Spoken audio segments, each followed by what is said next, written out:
जरा दिमाग पर जोर डालिए और साल 2012 में चलिए। याद आया कि सुनने में आ रहा था दुनिया खत्म होने वाली है। भविष्यवाणियां गिनाई जा रही थी। जलजले या किसी और रूप में कयामत के दिन की बातें हवा में थी। कई जगह लोग पैनिक में चले गए। साल 2012 खत्म हुआ और पहाड़ खोदने के बाद निकली चूहियां। नमस्कार, स्वागत है आप सभी का। आपके साथ मैं हूं स्वप्निल। लीजिए, अब कोरोना आया है तो फिर भविष्यवाणियां लेखों में और सोशल मीडिया पर घूम रही है। एक बार फिर नास्ट्रेडमस जैसे नाम मोबाइल स्क्रीन पर आ रहे हैं। तो आज करेंगे साल 2020 और एक महामारी से जुड़ी भविष्यवाणियों की बात। याद रखें, हमारा मकसद डर फैलाना बिल्कुल नहीं है। विश्वास रखिए, ठीक 2012 की तरह 2020 में भी जीत मानवता की ही होगी। चलिए शुरू करते हैं कोरोना काल 2020।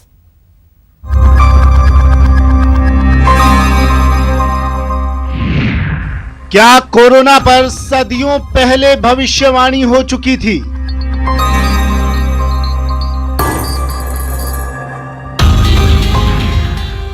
दो लोगों ने कोरोना काल पर भविष्यवाणी की थी।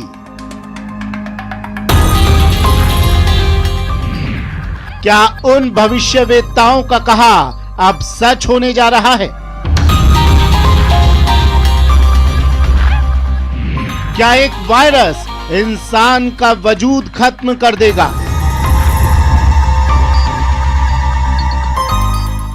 क्या सदियों पहले 2020 पर की गई भविष्यवाणी सच साबित होने जा रही है?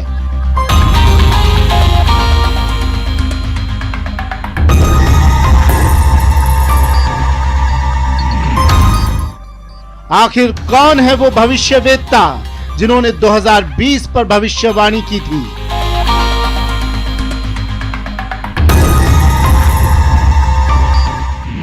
क्या सच में वो भविष्यवेत्ता आने वाले कल को जान लेते थे?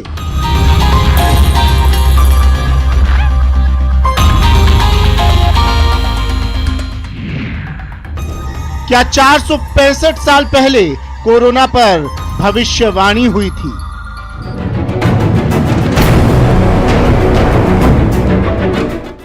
ये सब बताएंगे आपको, लेकिन पहले आप उस वायरस के बारे में विस्तार से जान लीजिए जिसने इस वक्त पूरी दुनिया में दहशत फैला रखी है।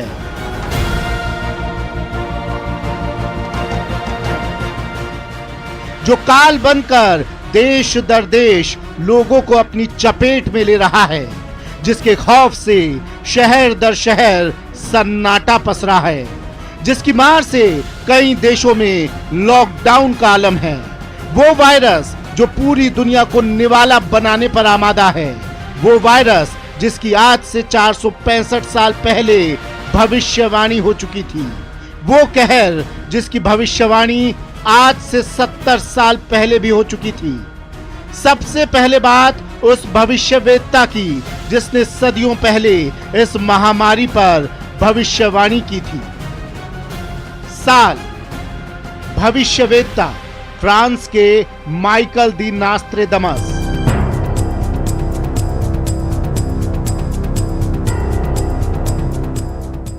तो क्या 2020 में जो हो रहा है उसकी भविष्यवाणी नास्ट्रेडमस आज से 465 साल पहले कर चुके थे? वो नास्ट्रेडमस जिसकी ज्यादातर भविष्यवाणी 16 आने सच हुई है। फ्रांसीसी भविष्यवेत्ता नास्ट्रेडमस की भविष्यवाणी के मुताबिक 2020 में समंदर किनारे एक शहर से महामारी फैलेगी जो पूरी दुनिया को अपनी चपेट में ले लेगी। 2020 में कई देशों के बीच आपसी टकराव बढ़ेंगे। तीसरे विश्व युद्ध की आशंका सच साबित हो सकती है। 2020 में सदी का सबसे बड़ा आर्थिक संकट आएगा। 2020 में कई बड़े शहरों में गृह युद्ध जैसे हालात होंगे। ब्रिटेन की महारानी की मौत हो सकती है। रूसी राष्ट्रपति व्लादिमीर पुतिन की हत्या की कोशिश होगी। अमेरिकी प्रेसिडेंट डोनाल्ड ट्रंप को बड़ा नुकसान हो सकता है। दुनिया के कुछ हिस्सों में विनाशकारी भूकंप आ सकता है। बड़े शहरों में आतंकी घटनाओं में कई लोगों की जान जाएगी। नास्ट्रेडमस ने जो 465 साल पहले कहा था वो बिल्कुल कोरोना वायरस के कहर से मिलता जुलता है।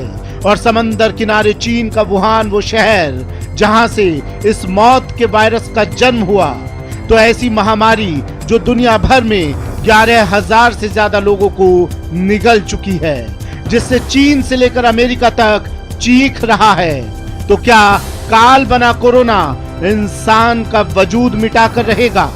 क्या नास्ट्रेडमस की सदियों पहले की गई भविष्यवाणी अब सच होकर रहेगी?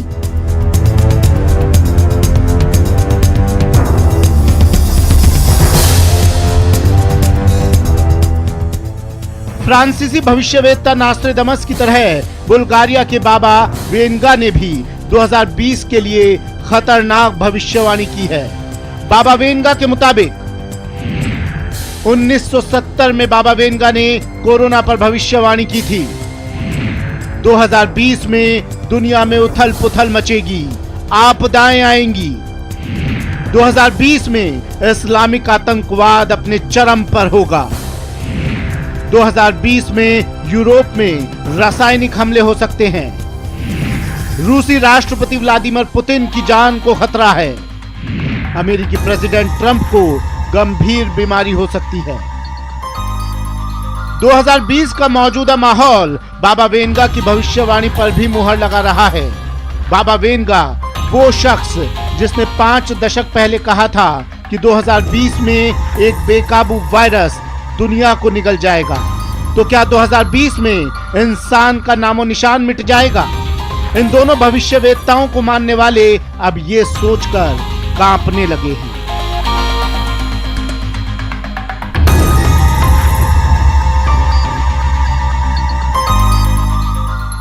बाबा वेंगा और नास्ट्रेडमस की कई भविष्यवाणियां पहले सच साबित हुई हैं। लिहाजा भविष्यवाणी और ज्योतिष को मानने वाले लोग आने वाले साल को खतरनाक मान रहे हैं।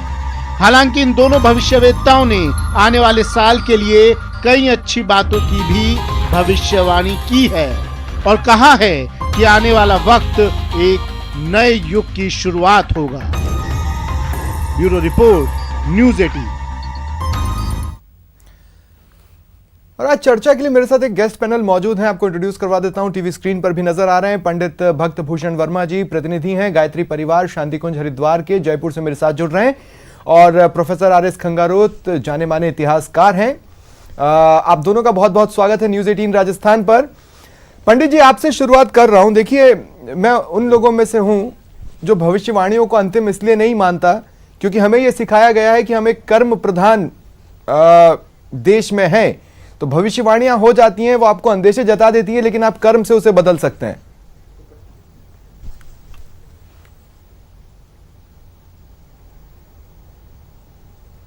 पंडित जी। जी, आपने बिल्कुल ठीक कहा जी कि हाँ जी बोलें।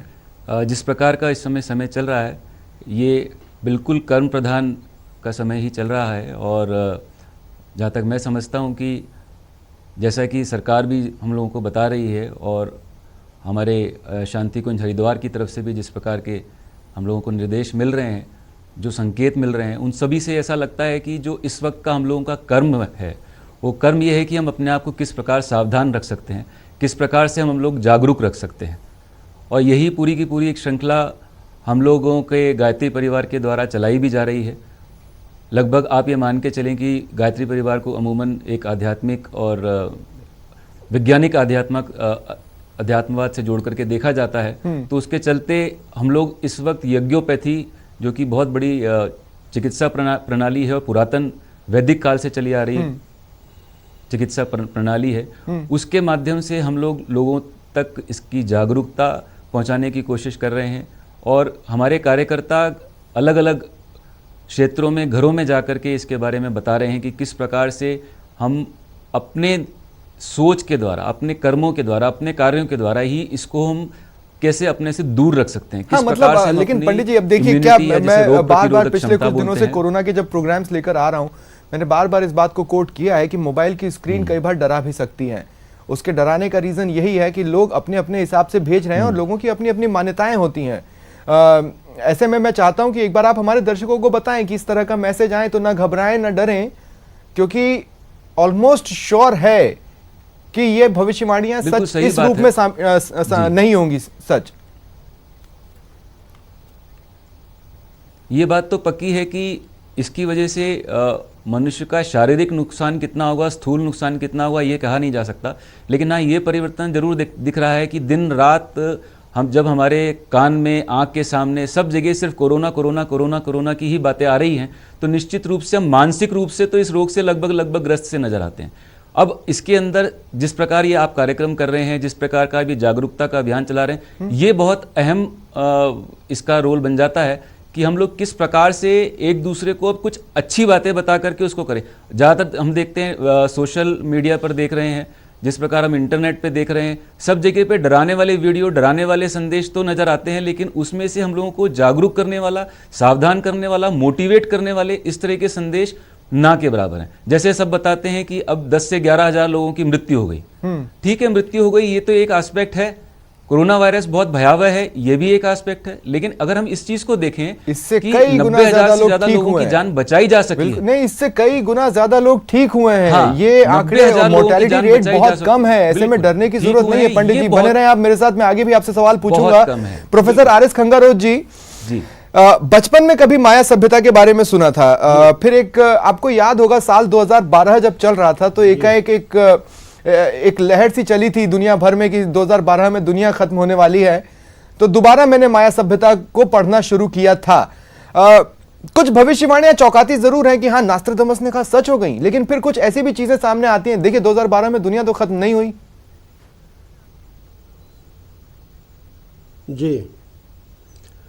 जी, माया सभ्यता की जहाँ तक बात है, उस समय जो थे साधन संसाधन बहुत कम थे, तो इसलिए जो महामारी आती थी उनके लिए कोई उपचार नहीं हुआ करता था।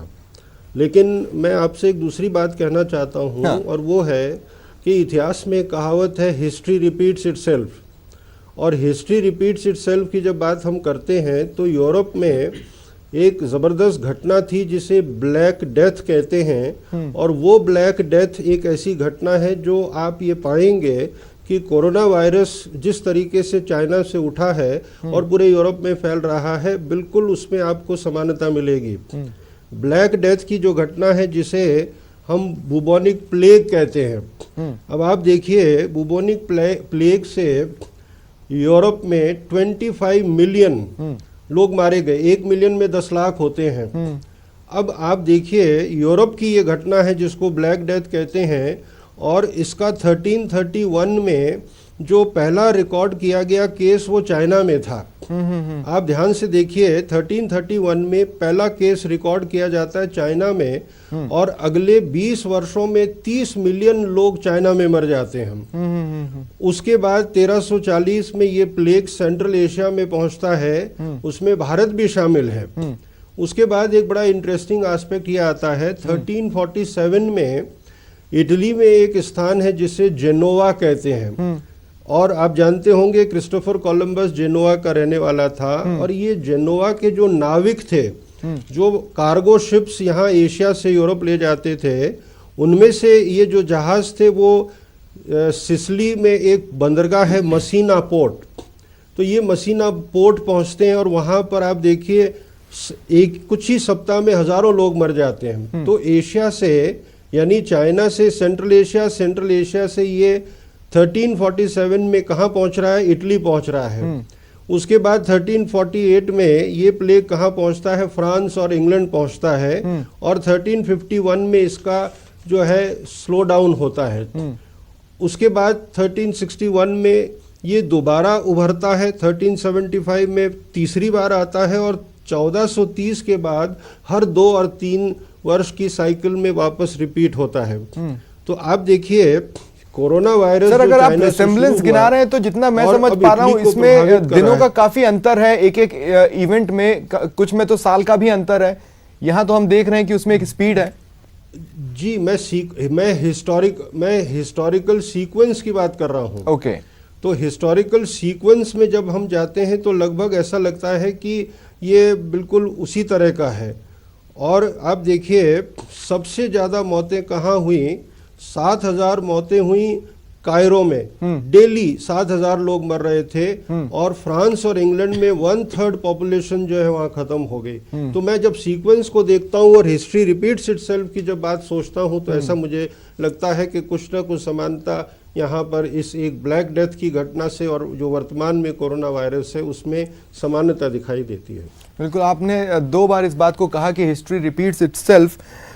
ये कहा जाता है कि अगर हम अपने इतिहास से सीख नहीं लेंगे तो वो अपने आप को दोहरा देगा, ये भी कहा जाता है। लेकिन इस बार तो जो जिस वायरस का अटैक है उसके बारे में नॉलेज ही कम है। ये पहली बार है जब कोरोना का ये वाला वायरस, इससे पूर्व में कोरोना फैमिली के दूसरे वायरस जरूर एक्टिव रहे।